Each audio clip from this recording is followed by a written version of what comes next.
Hi, I'm Arlene McIntyre, Creative Director at Ventura Design, and you're listening to Shut the Front Door, a light-hearted podcast that will bring you through the front door and into the homes of influential and interesting people. Home for me is one of the most important things in my life. My career has fortunately given me the opportunity to work closely with people and to help them create a home they will cherish forever.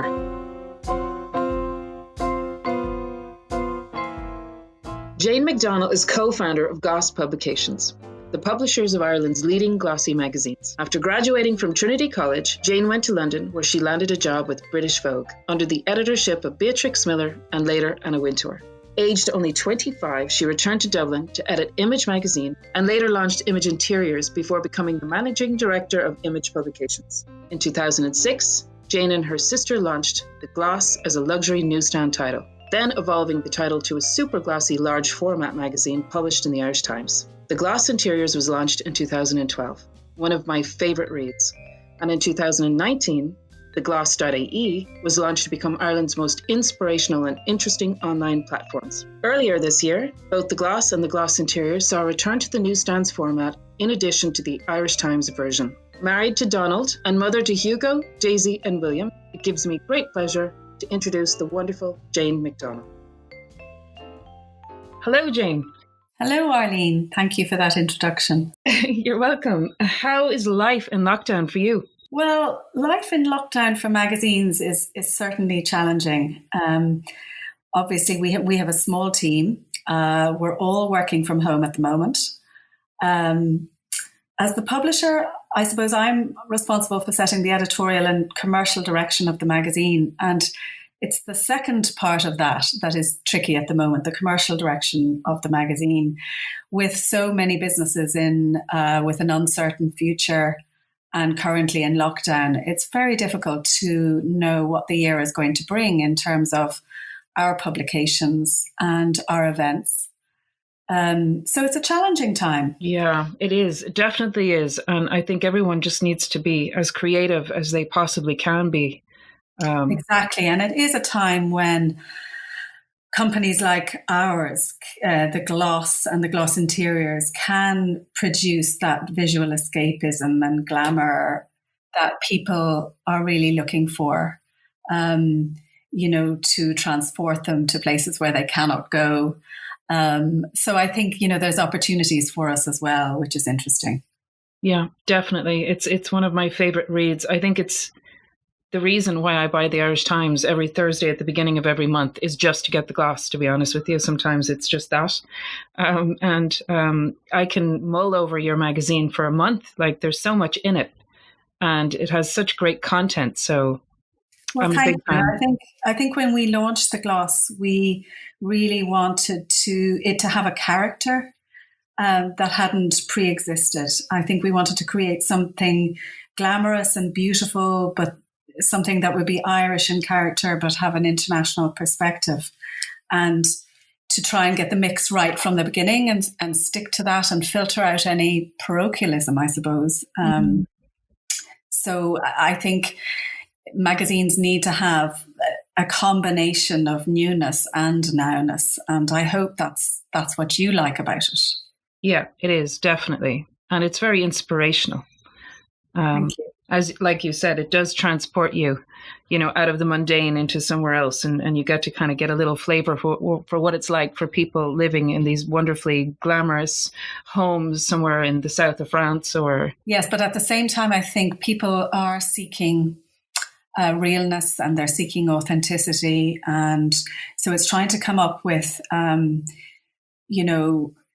something that chimes with people, that doesn't put them off. You can't be tone deaf when you're producing a magazine to what's going on around you, and people are in very difficult circumstances. So I think, we have an appreciation of that, and I think we like to reflect a little bit of escapism, but at the same time just trying to create beauty out of what you have. And we have so many wonderful things in this country, and so many, just the light and nature, simple things. And it's about appreciating those as well and bringing those in to the pages of the magazine and online on the gloss.ie. Yes. And how do you think we've been managing through the lockdown? I think very, very well. I think the Irish love their homes. I know that we're social creatures, and we love our friends, but I also think we feel very, very at home in our spaces. I think we've adapted very, very well. I think we appreciate home in Ireland very much. I think we might live a little bit differently now that we've had this opportunity to spend more time at home and do more for ourselves at home. I certainly know that in my case. I think we've become more conscious of things like air quality and quiet and the sounds we hear. It's amazing not to hear any planes in the skies, and traffic is really diminished. So I think the other aspect of spending so much time at home together, with us all having to do our different things. I mean, I've 2 adult children at home, and they're doing online exams, and we're working at home. And I think it means that you can't buy into that cult of perfection at home, because you're all living in that family chaos, if you like. And I think it teaches, this pandemic has taught us that that's not important. It's the vibe you create at home, that, the harmony that you create at home that we are appreciating as well. And the prepping of meals and the sitting down together, things like that. Yeah, it's had many positives. It's yes, I think so. A mixed blessing. Yeah, absolutely.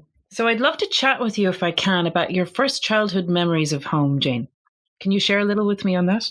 Yes, well, I grew up in a modernist house that my father, who is an architect, his name is Randall McDonnell, he designed. Shortly after he and my mother married, they found this site at the foot of the Dublin Mountains, on the outskirts of Dundrum. It was a former orchard, so covered in fruit trees. And they fell in love with it, and they borrowed money from the bank, and they bought it. And they were very young. I was very young at that point. And then just before I was 2 years of age, we moved into it. And when we moved in, my mum likes to say it was barely habitable, but actually it was amazing. It was, he had designed this single story house, all white and glass with concrete floors. And there were 2 very simple pavilions or wings linked by a corridor lined in glass. And because it was in an orchard, there were trees all around it. And at the time, the outskirts of Dundrum was the country. It felt very isolated. At night, all that glass was like sort of black mirror, and my parents didn't want any curtains. Dad was an early adopter of ideas that he'd gleaned from all over the world, I suppose. And we had a very unusual heating system. Warm air used to come up through the floor. And I suppose our house was built along the same principles of, Le Corbusier and Mies van der Rohe. It was very open. There was a lot of light and nature was let in. And it was very adventurous for the time. And what was your family home? How would you describe your family home style, interiors wise? Well, design was something that was very big in our house. And certainly from an early age, I had 3 siblings. I was the eldest of 4 of us. The house was a continual work in progress. I mean, I have very clear memories of a concrete mixer and all of us kids in Wellington boots helping when the foundations were being laid. Dad was always adding on bits to the house. And at one stage he was building an office. He decided to move his practice in, and there were various architects working there. And we were always very conscious of drawings and balsa wood models and talking about design and architecture. And in a way, that was a way of engaging with my dad as well. It was kind of a value in the family, and you always felt great if you remembered an architect's name that was famous or you got a reference right. So their style was very simple. It was very modern. They were very young when they married, and my friends used to think that they were very cool compared to other parents because mum wore mini skirts and dad used to bring us back unusual sort of designy toys from his travels. It was the interior of the house was very simple. It had modern furniture and spotlights, and a teak dining table and sideboard and chairs that are still there to this day. I suppose now we call them mid-century modern. And Dad also designed a lot of built-in pieces. Every time he did a drawing for a room or one of the extensions, he would show us the drawings, and he'd have already drawn in the furniture and where it was going to go. Everything was very well considered. And they were also mad about the garden, and, at any sign of any sun, even in the winter, meals would happen in the garden and tables would be moved around to different spots to catch the sun. I remember the house as being very comfortable and it functioned really well. That was something that was very important to them, and they admired good taste. And although I didn't appreciate it at the time, because we were dragged around to a lot of art exhibitions, they were very discerning and they were very well informed about influences in art and architecture. And my mum always placed importance on doing things properly, having things looking nice, setting tables nicely, table linen. She'd buy mugs from Kilkenny Design, and so they were, the design was something that mattered to them. Their aesthetic mattered to them, and they didn't have a lot of stuff, and they never accumulated a lot of stuff. But what they did buy was good, and sort of worked, was true to the place, if you like. Mm-hmm. And can you describe your own bedroom to me? What your own teenage bedroom looked like? Yeah, now I would have occupied different bedrooms at different stages, but the one in which I spent my later teens stands out because I remember studying in it for my Leaving Cert and listening to the radio at the same time. But it was quite a special room because in an earlier iteration of the house, when my paternal grandfather lived with us for a period, it formed part of his apartment, if you like. So it was a big room. But the best thing was that it had its own door to the garden, which was very handy in my teens for the odd sneaky cigarette or when a friend needed to arrive and escape unseen. So I suppose that's the room I remember most. And it was closest to the front door as well. It was the bedroom that was closest to the front door. So, of course, when I crawled in really late, I had a better chance of not being detected. But the interior of the room was, again, my dad had predestined the interior in the sense because he had designed the wardrobes and the drawers in this blonde wood, and they were fitted and they were there. So you didn't get to tinker around or haul them around the place. And funnily enough, I do remember my two little sisters, one of their favorite things to do was to move their beds around and move whatever could be moved around in their rooms. And looking back, you've made me think about it now, that perhaps they did that because, my dad had such a vision for the house that it was very tempting to mess it all up and do it our own way. But of course he was right. Everything was right where it was. And anytime we did try and move anything around, it obviously didn't function nearly as well. Yeah, that's hilarious. That's a good memory. Yes, very good. And so at what point did you move to London? Well, I after Trinity, in the late 80s, mid 80s, Ireland was really in a very depressed state. And I had done a science degree, and I realized, I probably knew from the very beginning that science wasn't going to be my profession, my career for life. But I did attempt to get a job in the scientific field in Ireland after I left Trinity. But there were no jobs. There were literally no jobs. Everyone was emigrating. Mm-hmm. A lot of my friends had moved to various places. And I did a group interview at Trinity, and I actually won the opportunity to go and work with an entrepreneur in London. His name was Dermot Ryan, and he was a poet and an entrepreneur. He had various businesses in London, and I won the opportunity to go and work for him. And while working for him, I think I worked for him for about 6 weeks, I decided to apply to Condé Nast, to British Vogue. And I moved over to London, and I had a friend from Trinity whose uncle was in charge of all the Church of England property in London. And she said, we've got a spare room. And I ended up in this freezing place on the edge, on the edge of Regent's Park with about 6 others until I got the job at Vogue, which I did. And then I moved into a lovely, sweet little rickety flat in Pimlico. Mm-hmm. And it was a little 2-bedroom flat, and myself and my flatmate lived there very happily for a couple of years. And in fact, I subsequently discovered it was owned by Robin Lane Fox, the gardening correspondent of the Financial Times. And it had a sweet little period style sofa, I remember, and a lovely oil portrait. I mean, it was tiny, but it had a real character to it, which I really loved. And those beautiful terraced houses in Pimlico, with the white stucco frontages, mm-hmm. and I could walk to work. It was a really lovely way to live in London. And after Pimlico, I ended up in a house off the King's Road, and subsequently in Battersea, and then in Fulham. So I got around in London. Mm-hmm. Nice areas to live in as well. They were. I was very lucky. And anytime I see The Devil Wears Prada, Jane, I do think of you. It was very true to life. Was it?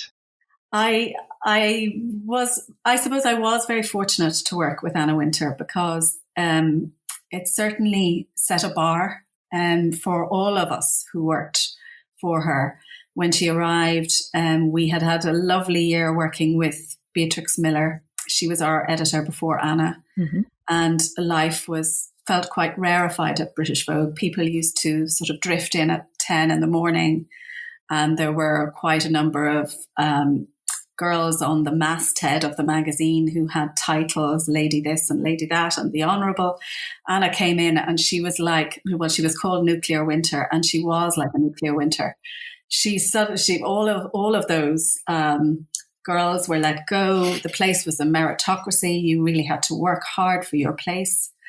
She was very demanding. She had a vision. She wanted you to see it through, and you couldn't get left behind. So, The Devil Wears Prada was true to life. She was like that. She was very exacting. And yes, you did have to bring the book around to her house. I remember that very clearly. Mm-hmm. But we learned a lot from her as well. And I don't look back at that. I look back at that time as being a very enriching experience. Mm-hmm. Has she changed at all, do you think? No, I don't think I think she's quite uncompromising. I don't think she has, and I don't think she's softened with age. I think, she's very sure of herself, and that's the way she operates. I see now that she's getting a little bit of negative press from Andre Leon Talley, and other people are going to come out of the woodwork. I think people have been very afraid of her. And certainly in London at the time, obviously I was very young and I was junior, one was afraid of her. She was not a warm person. So on the other hand, she was a fair person. And if you did the job well, she was happy with you. If you didn't, you were out. So yeah, she was tough. Yeah, she was tough. And did you learn a lot about the industry? Yes, absolutely. I learned a huge amount about the industry and about myself and about the fashion world and the beauty world and the commercial aspects of putting a magazine together. I was very lucky because those years in the late 80s in London in fashion magazines were the heyday, really. It was David Bailey. Catherine Bailey was on our staff. She was in the fashion room. There was Liz Tilberis. Grace Coddington was in the office. Lucinda Chambers was a fashion editor. I was there when there were all of those incredible women were working there. Yeah. And it was a bitchy atmosphere. It was a bitchy place to be, but it was also so stimulating. Just fantastic from that point of view. And you were like a little sponge, I'd imagine. Yeah, exactly. Absorbing it all. Absorbing it all. And what was Grace Coddington like? Well, she was a very nice woman. She had her style then. She looked then as she did now with that red hair. I remember her most from when she would have to explain an idea for a shoot, and she would bring that out using words and some garments, and she would have to explain herself and justify why a shoot would take place and why it would take place in Istanbul or somewhere else and why they would need an entourage of 20 people, etc., etc. Mm-hmm. But Grace was, everybody was in awe of Grace for the pages she could create and the respect she had from people in the industry. But herself and Anna didn't get on. So that was a huge tension at the time.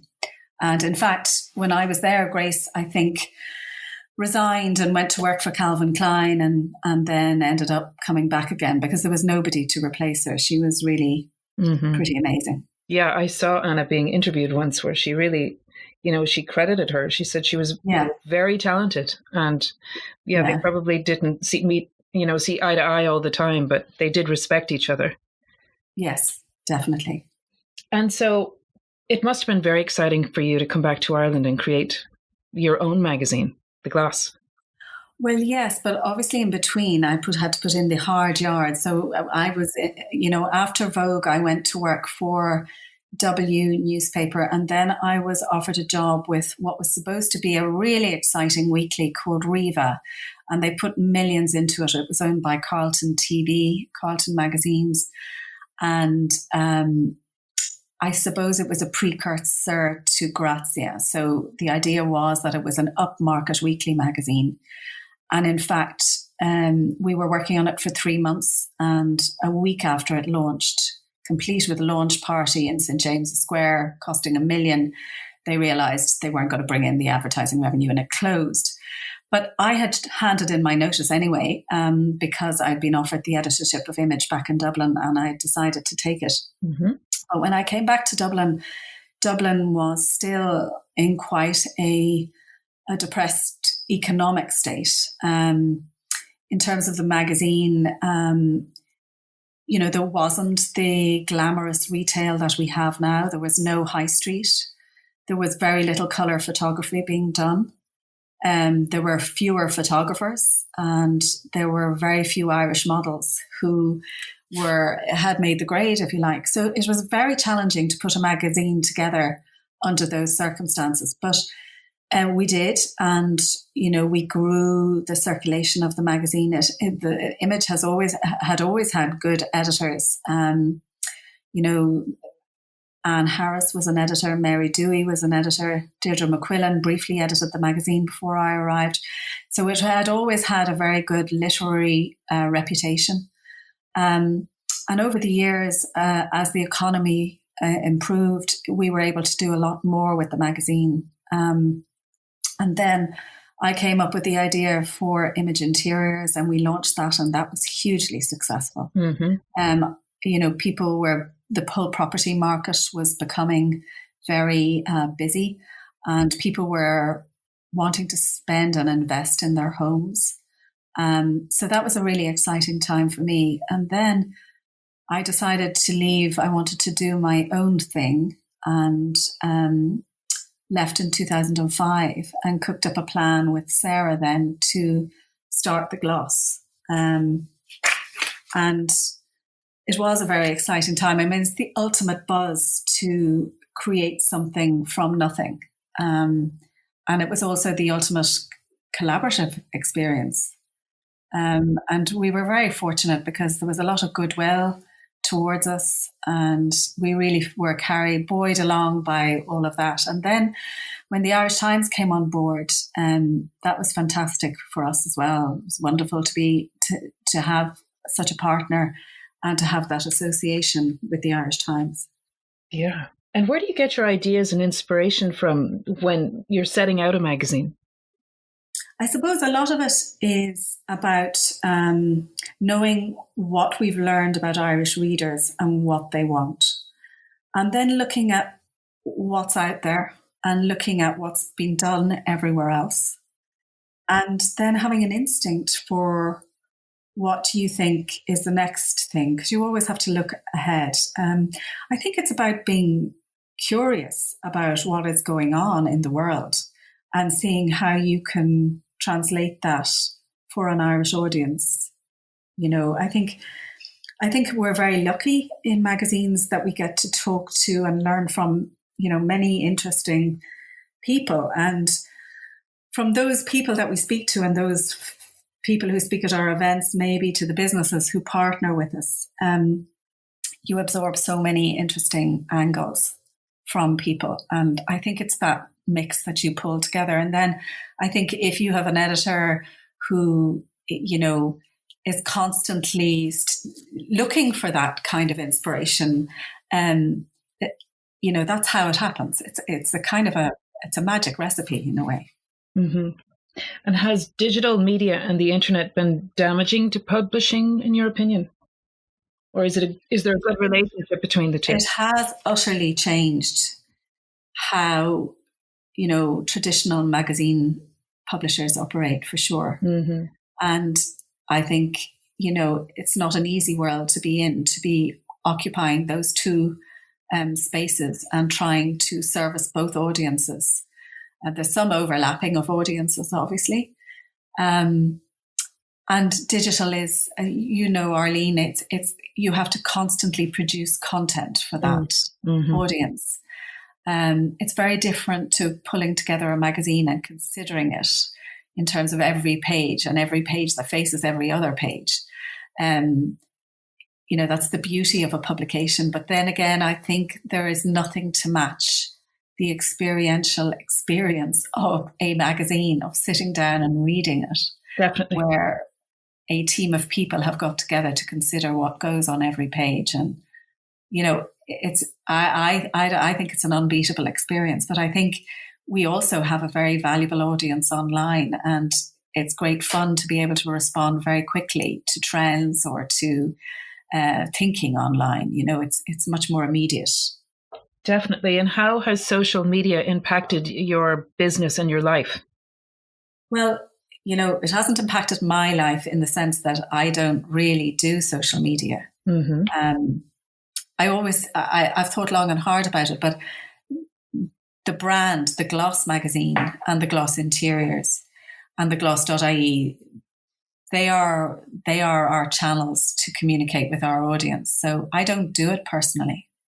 I know I'm a little unusual in that respect. Mm-hmm. I don't know whether it's a natural reserve or I don't want another rod for my back. I'm not sure what it is. It's a full-time job. I mean, it really is, it's... Yeah, and I have a full-time job, thank you. And I also have, I want to live my life. I don't want to watch my life online. Yeah. And I think there's a danger in that. I think some people are really, really good at it and it doesn't have to be laborious. And, I'm in awe at people who can do social media and with that lovely light touch and can knit it into their daily existence. I haven't focused on it myself. Mm-hmm. And if you're working in the publishing and magazine industry, what else do you think you might be doing? Oh my goodness. That's a very good question. Well, I actually, I love architecture. I love design. And in fact, I got into architecture, but I decided not to study it. I don't think I thought my maths was good enough. Now, one of the areas that does interest me, and because at Gloss Publications, we do magazines for other institutions. And people don't know, but we do magazines for the Royal College of Surgeons, for instance, and for UCD. And I am, maybe because of my science background, very interested in science, and I'm very interested in medicine and that whole world. And I think actually the pandemic has made me feel in a way that we all ought to be more interested in science. So I suppose, if I weren't in magazines, maybe that would be an area that I would like to explore. Yeah. And just in terms of your own home now, what's your own interior style like? How would you describe your home? Oh, God. You'd be horrified, Arlene. Well, I live in an old house, and I was thinking about it when you asked me about the house I grew up in, which was such a modern house for its time and so adventurous and unconventional. But I think I felt I couldn't live in a modern house, because any modern house I'd live in now would feel less than the one I grew up in, perhaps. The house I live in was built in the 1830s. It's a Georgian terraced house. Mm-hmm. It's got tall sash windows and lots of light and high ceilings, and I love that. And like my childhood home, I don't have any curtains on the windows, and I have simple seagrass matting on the floor, and I'm not attracted to anything hard. I like things that are inviting. I like gentle design. I think I might have been influenced as well by the time I did spend in England when I was working in interiors. Elements like textures and fabrics and flowers and bed linen and softness. I love all those things. So I don't really buy into trends. I think my own house doesn't have a particular style. It has things that I own in it and things that I love in it and things that are comfortable. And that means something to me, but it doesn't have one particular style. And do you like hosting and entertaining? I do. I do. I love having friends and family around. I love, having in and looking after people. And I love all the rituals that go with that. The, laying of the table, the planning what you're going to cook, making drinks, making things nice, candles, all those things that give you a little bit of a feeling of just beauty. And I like all of that very much. As you described your mum. Yes, probably. Yes. I think Mum has influenced us from that point of view, trying to do things nicely and give people a nice feeling when they come in the door. I think that's really important. Just, that they're a nice sense of welcome. I also find that the most important thing to me in the house is calm. I think your home needs to be a place where you can rest and you can restore yourself. And all those familiar rituals at home that make you feel, that take the stress and the anxiety away are really important. That's what home means to me. It's your safe place. Yeah, I think so. And quiet and peace. Mm-hmm. Yeah. And what's your morning ritual? Well, I suppose first thing in the morning, I open the shutters of our bedroom, and we're up high. So what we see is tree tops, which is really nice. And I love coffee in bed. That's a sneaky treat. So I go downstairs, and while the kettle's boiling or the coffee machine is, getting started, I like to go outside, just let our dog out. And then, especially on mornings like these, which are sunny, it's just so lovely to be outside and listen to the birds and see what's peeked up above the soil, etc. Then I go back, bring coffee. We have coffee in bed. And then after I get up, we've more coffee in the kitchen, and then I have coffee at work. So coffee dominates a lot. The morning ritual is mainly around the 3 ways I have coffee. Like myself. And what's your favorite place in your home? Where do you like to kind of sit and read a book quietly alone, or where would you go? Well, actually, our drawing room is lovely, because if you look south, you see there's a big sash window and you can see trees. And then if you look north, you can see trees. So it's bookended by trees, the room. And there is lovely light, and it warms up during the day. So I love that room. It's got things in it that mean something to me. It has 2 little coffee tables that my dad designed and had made. it has a big portrait of my kids that we had done when they were younger. And it's a very casual portrait, but it's in pride of place over the mantelpiece. It has lots of books that I like and, you know, things that my siblings have given me or friends have given me. So I always find it very, and I've got a great big sofa, a great big Irish made sofa covered in a soft grey linen. And that's where I do love to sit, I have to say. So that would be your favorite piece at home? Yeah, it would be a place I would go for sure. Mm-hmm. Yeah. And do you find that you perform better under pressure? Are you super organized? What do you like in the workplace? We're used to performing under pressure in magazines. We're always up against a deadline. So I'm a planner, though. I do like to see around corners if I can. I like to have a plan. I do play out scenarios in my head. So things don't tend to knock me for six. I've usually been awake at night worrying about that exact thing that will happen. I suppose the experience of being in magazines for so long. Now we couldn't have anticipated this problem happening. Something like this has, nobody could have predicted this. So, I think being able to be resilient is very important. So you asked me, am I super organized? I wouldn't describe myself particularly as super organized, but certainly I think you need to be prepared. Mm-hmm. So I think preparation is something we do well, and planning ahead is something we do well. And at the same time, you've got to be very reactive.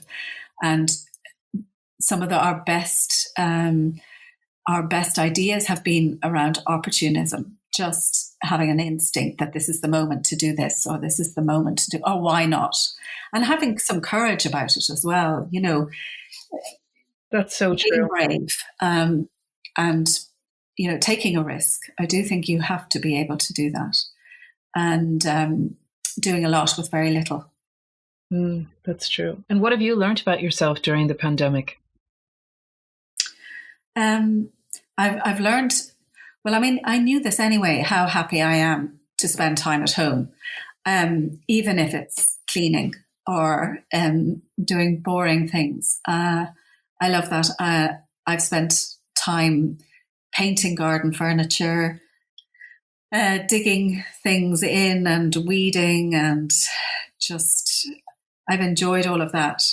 But I've also enjoyed that I've also noticed that I do miss the bouncing of ideas that comes with all of our team when we're in the office together. That's true. I've heard people talk about how this is going to change how we work in the future. And I question that a little bit, because I think it would be great if you could have a balance and you could spend perhaps a bit more time at home and avoid these long commutes that some people have to do, which is very difficult for them. Mm-hmm. The whole childcare thing, I do remember when I was in that phase of my life, how stressful it is. So I think it would be good if we could remove some of the stress from our lives by working differently. And also acknowledge the benefits to the planet in not going into the office every day. But at the same time, I think that interaction you have with your team is invaluable. I think nothing replaces that. No virtual meeting or that is Zoom so true. Conference call is going to. It's the energy, really. So I think I have learned a lot about my own feelings about that now, and my own opinions about that. Yeah. And would you describe yourself as a spiritual person? And in that question, are you mindful? Do you like to meditate? How do you unwind? I don't meditate. I do lots of thinking, but it's kind of active thinking. I'm not very good at, I feel meditation has a lot to do with space. So when I'm at home and it's quiet, as I described earlier, I find that really restorative. And I suppose that is, in a sense, spiritual. But I also I also find other spaces spiritual, like in the inside of churches with nobody in them. Mm-hmm. other places. I don't meditate. I've never meditated. And I do have some friends who read a lot about this subject and talk to me a lot about their attitudes to spirituality and their beliefs. And I think I'm open to that, all of that. I probably incline to just keep that to myself more than talk about it. But I think it's very important for everybody to have that side,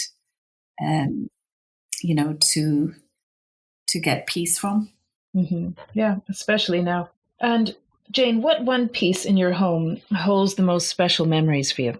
Oh my goodness. I suppose that portrait I spoke about earlier, it was an unusual experience. It was in our old house, which was also a terraced house. And we had a bit of spare money, and I thought, God, the kids are at such a wonderful age. Why don't we have them painted? And we got this artist to come and visit, and he was really lovely, and he took photographs, and he visited again, and then the portrait arrived, and it was just such a joyful, real depiction of the kids. I'm really glad we did it. If anybody ever said to me, I wonder, should we have them paid? I would always say, yeah, do it. It's a really wonderful thing. It's a snapshot in time. And we never had photographs taken of the children. They never went to a studio and had formal portraits taken of themselves, but we had this painting instead. And I think it's something lovely that we have. And the artist actually was invited to exhibit the painting in the RHA one year. So we took all the kids along to have a look at their portrait hanging in the RHA, and we have a photograph of that. Wow. So that is quite special, actually. Definitely. And Jane, who have been your role models in life? Oh, I would say my role models were my parents. Initially, I think then I would say that my editors that I worked for in London, Beatrix Miller and Anna Wintour and Jane Proctor, who I worked with on W, and Sally O'Sullivan, who I worked with on Riva. Those four women would have had a big influence on me. And then when I came back to Ireland and worked for Kevin Kelly, Kevin was very forward thinking in terms of magazines. So, of course, a great role model is also my sister Sarah, who I work with. I've been very fortunate. And what makes you proud to be an Irish woman in the publishing world? Oh gosh, I mean, I think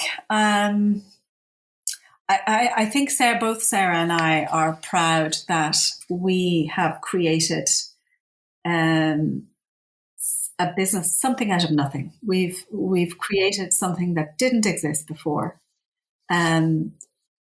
We've developed, a business that employs people, a business that supports Irish retail, that supports the economy in Ireland, that is involved with fashion, beauty, design, all disciplines from fashion and design to food and everything.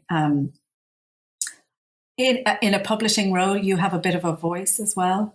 And I think that has been fantastic that we've been able to use that voice at times to convey things that we felt were important in the magazine and through our events. Particularly, I'm thinking about the working women, and how through our Look the Business event, we applied a filter to that whole world of women working in what really is in effect a man's world, and giving them a voice. I suppose we're proud because we deliver a reading experience every month and online that shouldn't ever be boring or sloppy or be the product of a lazy eye. We always take it very seriously and do the best we can. Mm-hmm. So I suppose all those things make me proud. And also there have been obstacles, as there are on any path. And, looking back over the last 14 years that we've had the gloss, we've had a major recession, and now we have a pandemic. And, in a small country like Ireland, with a very low population, it is quite a challenge to produce top quality glossy magazines. And so I'm proud that we've managed to do that, and hope we can do it for years to come. And where do you see yourself in the next 5 years? Oh, goodness, Arlene. Well, I think if there's one thing this pandemic has taught us is not to look too far into the future. I think it would be wonderful if we all were able to maintain our businesses and create a better way of living and working after this, where there's less waste and there's more sustainability. And I think that would be important in our business too, to reduce the amount of waste that there is. That's already been something that we've been proactive about over the last couple of years. And I think just to develop our community of readers and to engage with them as best we can, and to continue to push the envelope in terms of excellence in everything we do, in terms of our print publication, in terms of our online content, and also in terms of the way we bring people together at events. We always like to, make it better all the time and not rest on our laurels. Mm-hmm. Yeah, that's true for everyone, for sure. And what advice, Jane, would you give to your younger self looking back over your career? Probably not to worry as much as I did. I think I spent a lot of time being really quite anxious that, I did. I took everything terribly seriously and all the time, and was very diligent and very committed all the time. And I think, perhaps one doesn't have to be as much as that. But I think all in all, I don't look back and regret anything. I think would be to just enjoy the journey more. Exactly. But having said that, I mean, when you say that you maybe shouldn't have worried as much as you did, I mean, that's what's led you to where you are today. Well, who knows, Arlene? Maybe if I didn't worry as much, I'd be, we'd be in a different place entirely. But I think, those kind of questions are always maybe ones that you need a bit more of time to think about. Yeah. My instinct is that looking back, things happen. Things happen that you can't control, and things happen that you can control, but you can't control everything. And I think a lot of our worries are around trying to control everything too much. So I suppose it would be to just not to get too anxious about doing that, to do the best you can, but you can't control everything. It's very, very true. And my final question, Jane, if your home was on fire and you had 3 objects to save, what would they be? Oh my goodness me.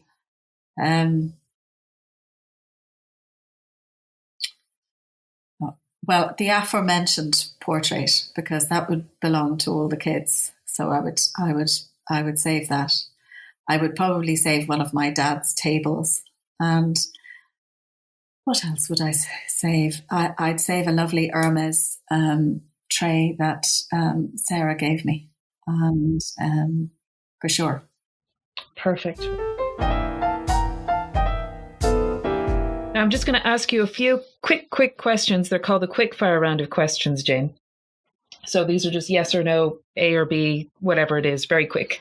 Coffee or tea? Coffee. Bath or shower? Shower. Text or talk? Talk. Morning or night person? Night. Taxi or walk? Walk. Home or abroad? Home. High street or couture? Couture. Interiors or fashion? Interiors. Print or online? Print. Dublin or London? Dublin. Eat in or eat out? Eat in. News or Netflix?